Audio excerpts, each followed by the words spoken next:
Hello बच्चों। बच्चों, आज आप हेलो एल्कीन का प्रिपरेशन एल्कीन से पढ़ोगे।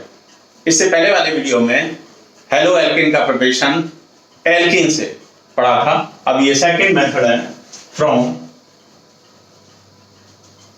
एल्कीन। एल्कीन से तो एल्कीन बच्चों दो तरह की होती है, एक सिमेट्रिकल एल्कीन और दूसरी अनसिमेट्रिकल एल्कीन। जैसे कि ये इस तरह से, ये इस तरह, दिस इज सिमेट्रिकल एल्कीन।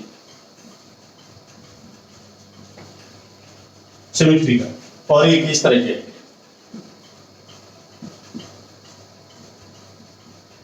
ये this is unsymmetrical alkene. Unsymmetric, ये अनसिमेट्रिक, इसमें डबल बॉन्ड के दोनों तरफ सेम तरह के ग्रुप हैं और इसमें डबल बॉन्ड के दोनों तरफ डिफरेंट ग्रुप हैं। तो इस तरह की जो एल्कीन है वो अनसिमेट्रिकल एल्कीन बोलते हैं और ये इस तरह की जो एल्कीन है this is known as symmetrical alkene. तो अगर ये हम जो प्रिपरेशन बता रहे हैं इसमें फ्रॉम एल्कीन बाय, ये होगा by electrophilic addition, by electrophilic addition of hydrogen halide. Hydrogen halide के का एडिशन कराएंगे एल्कीन से, तब होगा, तब इसमें हेलो एल्कीन बनेगा। हाइड्रोजन हैलाइड मतलब हाइड्रोजन क्लोराइड, हाइड्रोजन ब्रोमाइड और हाइड्रोजन आयोडाइड। ये इनका एडिशन अगर एल्कीन से कराओगे तो हेलो एल्कीन बनेगा। तो इसमें जैसे हम सिमेट्रिकल एल्कीन लेते हैं CH2, double bond CH2, symmetrical alkene, और इसमें हाइड्रोजन हैलाइड का किसी भी, जैसे हाइड्रोजन क्लोराइड का एडिशन सभी का एक तरीके से होगा इसमें।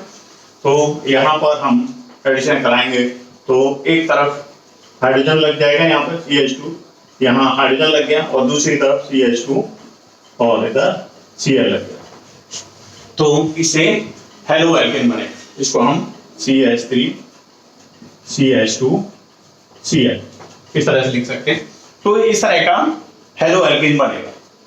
अगर इसकी जगह अगर अनसिमेट्रिकल एल्कीन लेते हैं बच्चों, अनसिमेट्रिकल, जैसे ये वाला CH3 CH double bond CH2, और इसमें अगर हाइड्रोजन हैलाइड का अगर एडिशन कराएंगे, जैसे कि हम यहाँ हाइड्रोजन क्लोराइड का अगर एडिशन कराते हैं तो यहाँ पर ये, अब ये किससे जुड़ेगा, तो इसमें यहां पर एक रूल लगता है।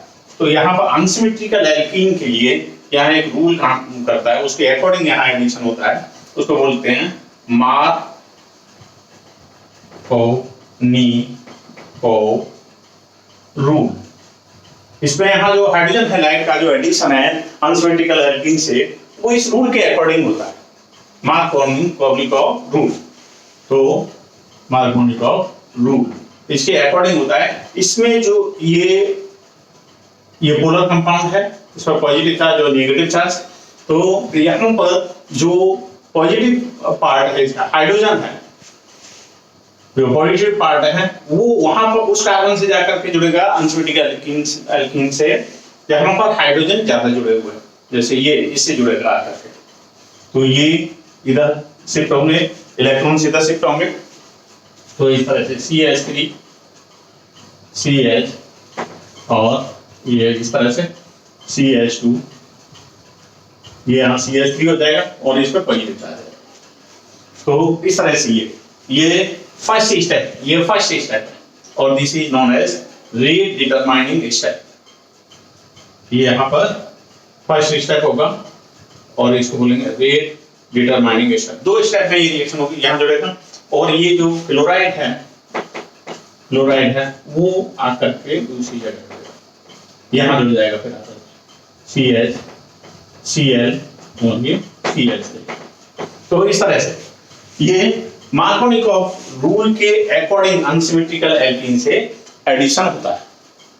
ठीक है बच्चों, तो इस तरह से, और ये मेजर कंपाउंड बनेगा। और ये क्यों होता है, क्योंकि ये जो देख रहे हैं आप, ये 2 डिग्री कार्बोकैटायन है, 2 डिग्री कार्बोकैटायन। ये 2 डिग्री कार्बोकेटाइन है, तो ये दिस इज मोर स्टेबल। ये क्यों होता है? Due to more stable 2 degree carbocation की वजह से यहां पर ये जुड़ता है। तो इस तरह से ये बनेगा। ठीक है बच्चों? तो अगर अनसिमेट्रिकल एल्कीन है और हाइड्रोजन हैलाइड का अगर एडिशन कर रहे हैं, चाहे हाइड्रोजन क्लोराइड ले लें, चाहे हाइड्रोजन ब्रोमाइड ले लें, चाहे हाइड्रोजन आयोडाइड ले लें, तो वहां पर जो पॉजिटिवली चार्ज हाइड्रोजन है वो उस कार्बन से जाकर के जुड़ेगा जहां पर हाइड्रोजन ज्यादा जुड़े हुए हैं, और नेगेटिव पार्ट है वो दूसरी जगह जुड़ेगा जहां पर कम हाइड्रोजन है। तो इस तरह से ये कंपाउंड बनेगा। ठीक है बच्चों?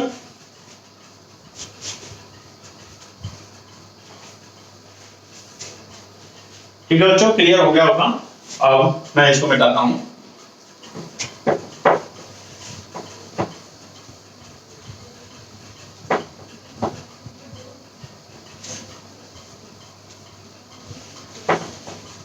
अगर मान लीजिए बच्चों ये अगर इस तरह का कंपाउंड है CH3 CH और यहाँ CH3 लगा हुआ है और CH डबल बॉन्ड CH, ये भी अनसिमेट्रिकल एल्कीन है। अब यहाँ पर अगर हम एडिशन करें हाइड्रोजन क्लोराइड का, अगर एडिशन करें तो क्या कंपाउंड बनेगा? तो आप कहोगे अकॉर्डिंग टू मार्कोनिकॉफ रूल यहाँ पर ये इस तरह का कंपाउंड बनेगा CH3, यहाँ पर CH और ये CH3, यहाँ ये CH है और ये आप कहेंगे कि यहाँ पर ये हाइड्रोजन जुड़ जाएगा, तो इधर ये CH और ये Cl और ये CH3, ये बन गया। लेकिन अगर आप इसकी मैकेनिज्म देखेंगे तो ये रॉन्ग होगा, दिस इज रॉन्ग। यहां पर इसकी मैकेनिज्म जानना मार्कोनिकॉफ रूल के अकॉर्डिंग तो यही है कि जहां हाइड्रोजन ज्यादा हुए, डबल बॉन्डेड कार्बन है, जहां हाइड्रोजन ज्यादा जुड़े हुए हैं वहां पर हाइड्रोजन जुड़ जाएगा, जैसे केस में जुड़ गया है, और दूसरा नेगेटिव पार्ट है जैसे क्लोरीन, वो जहां कम हाइड्रोजन जुड़े हुए वहां जुड़ जाएगा। लेकिन अगर इसकी जो मैकेनिज्म देखेंगे, क्योंकि यहाँ पर जैसे hydride shift, hydride and methyl and phenyl shift होता है, उसके अकॉर्डिंग वो अगर देखेंगे इसमें जो शिफ्ट हाइड्राइड और मिथाइल और फिनाइल शिफ्ट के अकॉर्डिंग देखेंगे तो ये कंपाउंड नहीं बनेगा। तो यहाँ पर ये मैकेनिज्म जानना बहुत जरूरी है, वो मार्कोनिकॉफ रूल यहाँ पर काम नहीं करेगा, ये इस तरह की मैकेनिज्म काम करेगी। तो इसकी मैकेनिज्म क्या होगी?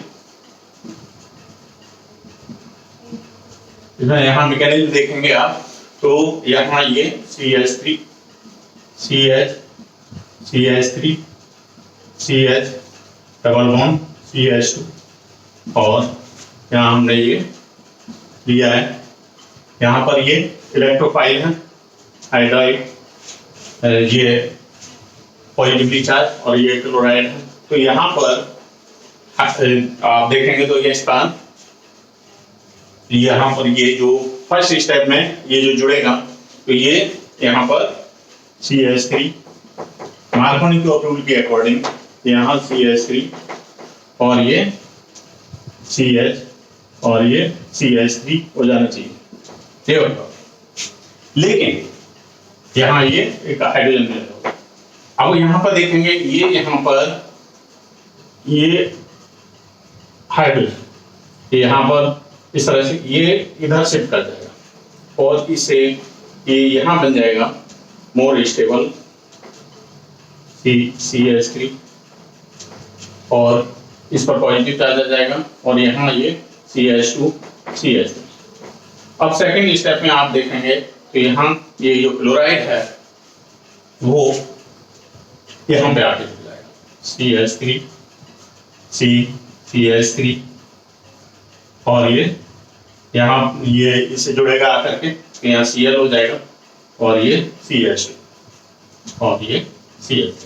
तो यहाँ हाइड्राइड शिफ्ट होगा और उसकी वजह से ये टर्सरी कार्बन, ये टर्सरी कार्बन है, यहाँ पर ये टर्सरी कार्बोकैटाइन मोर स्टेबल बनेगा, यहाँ पे मोर स्टेबल टर्सरी कार्बोकैटाइन, इसकी वजह से यहाँ हाइड्राइड शिफ्ट होगा। तो जब भी इस तरह की कंडीशन होगी तो यहाँ पर हाइड्राइड शिफ्ट होगा और इस तरह से मोर स्टेबल ये कंपाउंड बनेगा। तो ये कंपाउंड ना बन करके ये कंपाउंड बनेगा। तो मैकेनिज्म जानना बहुत जरूरी है, ठीक है बच्चों? ओके, इसको मिटा देता हूं।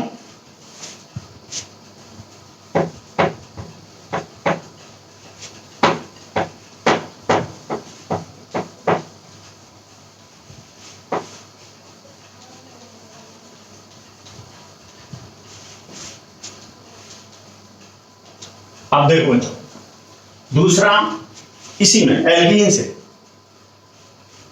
Bye anti Markovnikov approach,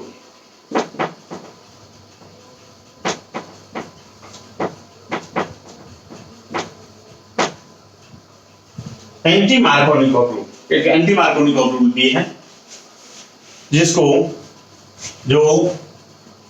peroxide effect भी कहते हैं। परऑक्साइड इफेक्ट और तीसरा नाम उसका खरास इफेक्ट भी है।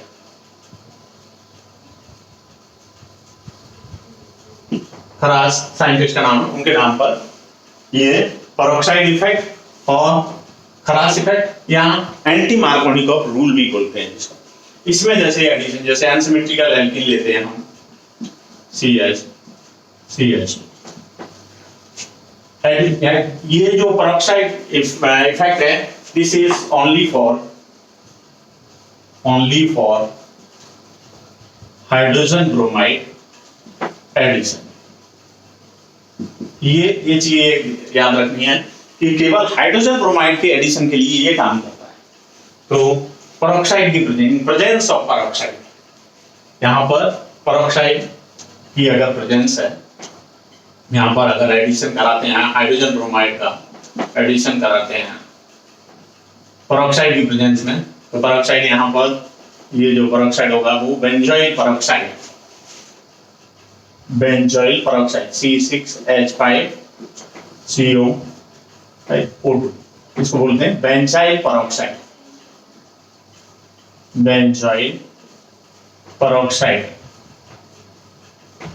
अगर बेंजोइल परऑक्साइड की प्रेजेंस में अगर एडिशन कराते हैं, या किसी भी कोई भी परऑक्साइड ले सकते हैं और any peroxide, specially benzoyl peroxide लेते हैं, तो यहाँ पर जो एडिशन होगा वो opposite to Markovnikov rule होगा। तो यहाँ पर ये पॉजिटिव नेगेटिव, ये मार्कोनिक ऑफ रूल के अकॉर्डिंग हाइड्रोजन उस कार्बन से जुड़ता है जहां पर हाइड्रोजन ज्यादा है, लेकिन अगर परऑक्साइड की प्रेजेंस है यहाँ पर C6H5CO2 ये है, तो यहाँ पर ये हाइड्रोजन उस कार्बन से जुड़ेगा जहां पर हाइड्रोजन कम है। तो यहाँ पर ये बनेगा CH3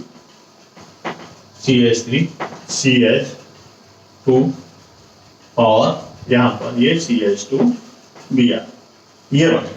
this is according to anti Markovnikov, यहाँ पर एंटी मार्कोनिक ऑफ रूल लगेगा, यानी मार्कोनिक ऑफ रूल के अपोजिट ये कंपाउंड बनेगा, ठीक है बच्चों? तो इस तरह से ये केवल हाइड्रोजन ब्रोमाइड के एडिशन में ही काम करता है। अगर मान लीजिए हम इसकी जगह पर अगर यहाँ पे ले लें हाइड्रोजन क्लोराइड और यहाँ बेंजोइल परऑक्साइड ले लें C6H5CO2, ये अगर ले लेते हैं, तब मार्कोनिक ऑफ रूल काम नहीं करेगा। This will be according to Markovnikov rule, ये मार्कोनिक ऑफ रूल के अकॉर्डिंग होगा यहाँ पर, और यहाँ पे जो प्रोडक्ट बनेगा वो होगा CH और यहाँ Br लगेगा, नहीं Cl लगेगा, Cl और यहाँ CH, ये मार्कोनिक ऑफ रूल के अकॉर्डिंग बनेगा प्रोडक्ट, ठीक है बच्चा? अगर मान लीजिए यहाँ पर हम दूसरा तरह का एक एल्कीन ले लें, साइक्लो एल्कीन ले लेते हैं, ये इस तरह का एल्कीन ले लिया हमने, CH3। इसमें अगर हम एडिशन कराते हैं हाइड्रोजन ब्रोमाइड का और यहां पर अगर ले लेते हैं C6H5CO, तो यहाँ पर ये एंटी मार्कोनी रूल के अकॉर्डिंग बनेगा, क्योंकि यहाँ पर देखिए आप ये डबल बॉन्ड है, यहाँ हाइड्रोजन कम होंगे और यहाँ हाइड्रोजन ज्यादा होंगे, तो ये जो मार्कोनी रूल के अकॉर्डिंग हाइड्रोजन वहां जुड़ना चाहिए जहाँ हाइड्रोजन ज्यादा है, लेकिन एंटी मार्कोनी रूल के अकॉर्डिंग हाइड्रोजन कहाँ जुड़ेगा जहाँ हाइड्रोजन कम है। तो इस तरह से यहाँ CH3 ये यहाँ पर आकर के यहाँ ये जुड़ जाएगा हाइड्रोजन और यहाँ पर ये ब्रोमाइड जुड़ जाएगा, ये प्रोडक्ट बनेगा। तो ये केवल हाइड्रोजन ब्रोमाइड के एडिशन में काम करेगा। ठीक है बच्चों, अगर यहाँ पर ले लेते हैं HCl ले लेते हैं और यहाँ C6H5O2 इसकी अगर रिएक्शन कराते हैं C6H5O2, तो यहाँ पर मार्कोनी रूल के अकॉर्डिंग ही एडिशन होगा। तो इस तरह से मार्कोनी रूल के अकॉर्डिंग एडिशन होगा, और मार्कोनी रूल के अकॉर्डिंग एडिशन क्या होगा जहां पर हाइड्रोजन ज्यादा है वहां हाइड्रोजन जुड़ेगा, तो फिर ब्रोमाइड इधर जुड़ जाए यहाँ पर। ठीक है बच्चों, तो इस तरह से ये एडिशन होगा। ओके, ठीक है बच्चों, ये from alkene by hydrogen halide addition, Markovnikov rule और एंटी मार्कोनी रूल के अकॉर्डिंग। अब देखिए आप, इसी में एक दूसरा मेथड भी है अनसिमेट्रिकल एल्कीन से, एक दूसरा मेथड भी है allylic substitution, preparation of haloalkene by allylic substitution।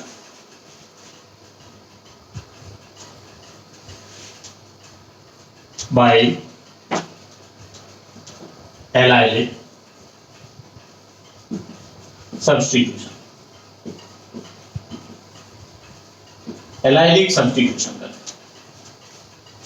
Allylic substitution, जैसे ले लेते हैं CH3CH डबल बॉन्ड CH2, ये एलाइलिक कार्बन है, और यहां पर अगर सब्स्टिट्यूशन करा दें, यहां पर इस तरह से अगर कंपाउंड बनाते हैं CH2, यहां पर हेलोजन, सब ये एलाइलिक सब्स्टिट्यूशन होगा इसमें, तो एलाइलिक कार्बन पर सब्स्टिट्यूशन होगा, हाइड्रोजन डिस्प्लेस होगा। तो यहाँ अगर मान लीजिए हम यहाँ कोई हेलोजन लगा देते हैं इस तरह से, और ये CH double bond CH2, double bond वाले कार्बन पर कहीं एडिशन नहीं होगा यहाँ पे हाइड्रोजन का, पर यहाँ पर किसी रिएजेंट से रिएक्शन करा करके एलाइलिक कार्बन पर अगर हेलोजन यहाँ पर हाइड्रोजन को सब्स्टिट्यूट करता है, तो this is known as allylic substitution.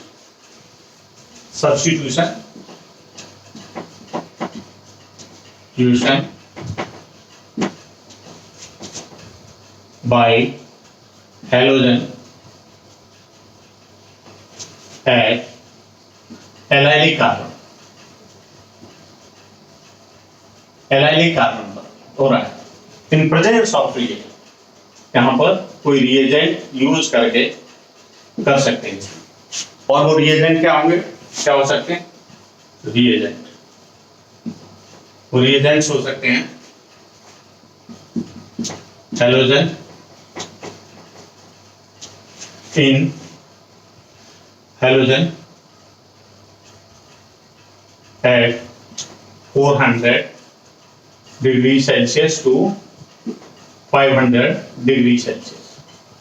अगर हेलोजन की प्रेजेंस में इसको हीट करें अनसिमेट्रिकल एल्कीन को 400 to 500 डिग्री सेल्सियस पर, तब एलाइलिक सब्स्टिट्यूशन होगा, या फिर एन ब्रोमो सक्सिनामाइड, हम इससे करा सकते हैं, इसे सब्स्टिट्यूशन बाय ब्रोमीन यहाँ पर सब्स्टिट्यूशन बाई हेलोजन हो जाएगा, बाई हेलोजन, और इसमें सब्स्टिट्यूशन बाई ब्रोमीन होगा। एक तीसरा रिएजेंट भी है, तो SO2Cl2 थायोनाइल क्लोराइड, इससे सब्स्टिट्यूशन बाई क्लोरीन, क्लोरीन से सब्स्टिट्यूशन होगा एलाइलिक कार्बन पर। तो इस तरह से कोई रिएजेंट लेकर के या तो हाइड्रोजन के प्रेजेंस में करा दो रिएक्शन, या फिर एट 400, इसमें टेम्परेचर मेंटेन रखना है 400 to 500 डिग्री सेल्सियस, या एन ब्रोमोसक्सिनामाइड की प्रेजेंस में कराओगे सब्स्टिट्यूशन, तो इसमें ब्रोमीन से सब्स्टिट्यूशन होगा, थायोनाइल क्लोराइड से कराओगे तो क्लोरीन से सब्स्टिट्यूशन होगा। जैसे यहाँ पर हम अगर इसको ले लेते हैं, ये यहाँ पर ये लिया है, इसमें हम यहाँ ये ले सकते हैं, इसकी जगह एक दूसरा या इसी को ले सकते हैं, यहाँ CH3 CH double bond CH2, यहाँ पर हम जैसे क्लोरीन से करा देते हैं और 400 डिग्री सेल्सियस टेम्परेचर करते हैं, तो यहाँ CH2 Cl और ये CH डबल बॉन्ड CH2, ये कंपाउंड बनेगा एलाइलिक कार्बन। इसी तरह से यहाँ NBS लेकर के तो ब्रोमीन से होगा, तो ये CH2 Br और ये CH डबल बॉन्ड CH2 बन जाएगा। इसी तरीके से हम यहाँ पर करा सकते हैं SO2 Cl2 से कराएंगे, तो यहाँ CH3, यहाँ पर ये CH2, ये CH2 है, और यहाँ ये क्लोरीन से हो जाएगा और क्लोराइड से, और ये CH डबल बॉन्ड CH2। तो इस तरह से ये सब्स्टिट्यूशन होगा एलाइलिक कार्बन पर। ठीक है बच्चों, तो आज के लिए इतना ही, धन्यवाद।